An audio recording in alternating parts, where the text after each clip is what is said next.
Hello friends, welcome to my channel. কচুলতি রান্না করতে গেলেই চিংড়ি, শুটকি, ইলিশ মাছের মাথা এইসব মনে চলে আসে। কিন্তু এগুলো ছাড়াই আজ আমি আপনাদের দুর্দান্ত স্বাদের একটি কচুলতির রেসিপি করে দেখাবো। সেটি হচ্ছে কচুলতির ঝাল।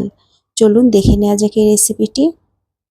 প্রথমে আমি বড় এক বাটি পরিমাণে কচুলতি এরকম একই সাইজের করে কেটে নিয়েছি এবং সেগুলো খুব ভালোভাবে ধুয়ে নিয়েছি। এখন ফুটন্ত গরম জলে কচুরলতিগুলোকে দিয়ে 5 থেকে 7 মিনিট একটু ভাপিয়ে নেব। এতে করে খাওয়ার সময় গলায় ধরার যে একটা চান্স থাকে সেটা আর থাকবে না। এখন কিছুটা লবণ দিয়ে দিব। আর ভাপানোর সময় বন্ধুরা একটু খেয়াল রাখতে হবে যেন খুব বেশি নরম না হয়ে যায়। বেশি নরম হয়ে গেলে তখন আর খেতে ভালো লাগবে না। তাই 5 থেকে 7 মিনিট ফুটানোর পরেই এভাবে উঠিয়ে নিতে হবে। দেখুন বন্ধুরা, কালারটা কি সুন্দর এসেছে। আর খুব বেশি সময় ধরে যদি ভাপানো হতো তাহলে এই কালারটা নষ্ট হয়ে যেত। অনেকেই আছেন গলা ধরার ভয়ে কচুরলতি খেতে চান না, কিন্তু এভাবে যদি রান্না করা হয় তাহলে আর গলা ধরার কোনো ভয় থাকে না। এখন লতিগুলোকে কিছুটা ঠান্ডা করে নেব। এখন এতে যোগ করব 1 চা চামচ হলুদ গুঁড়ো, 1 চা চামচ লাল মরিচের গুঁড়ো, 1 চা চামচ কাঁচামরিচ বাটা আর 2 চা চামচ সর্ষে বাটা। এখানে আমি সাদা সর্ষে আর কালো সর্ষে দুটো একসাথে মিক্সড করে বেটেছি। আর এতে যোগ করব 2 চা চামচ সাদা তিল বাটা। এই রান্নার মেইন যে টেস্ট বা স্বাদটা আসবে এই সাদা তিল বাটা থেকেই। এখন দেব কিছু টমেটো কুচি আর স্বাদ মতো লবণ। সমস্ত উপকরণ হাত দিয়ে খুব ভালোভাবে মেখে নিব।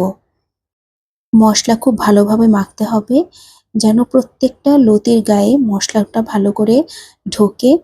আর ঝালটা আপনারা নিজেদের পছন্দ অনুসারে দেবেন। আমি খুব একটা ঝাল খেতে পারি না, তো লতিতে একটু ঝাল ঝাল হলেই ভালো হয়। আপনারা আপনাদের পছন্দ মতো ঝালটা দিয়ে দিবেন। মশলা মাখতে মাখতে খুব সুন্দর একটা গন্ধ আপনারা পেয়ে যাবেন বন্ধুরা। এটা তিল বাটা আর সর্ষে বাটার গন্ধ, খুবই ভালো একটা স্মেল। মশলা মাখানো লতিগুলোকে আমি 5 থেকে 10 মিনিট ম্যারিনেট করে রাখবো। এখন একটি কড়াইতে হাফ কাপ সর্ষের তেল খুব ভালোভাবে গরম করে নিব।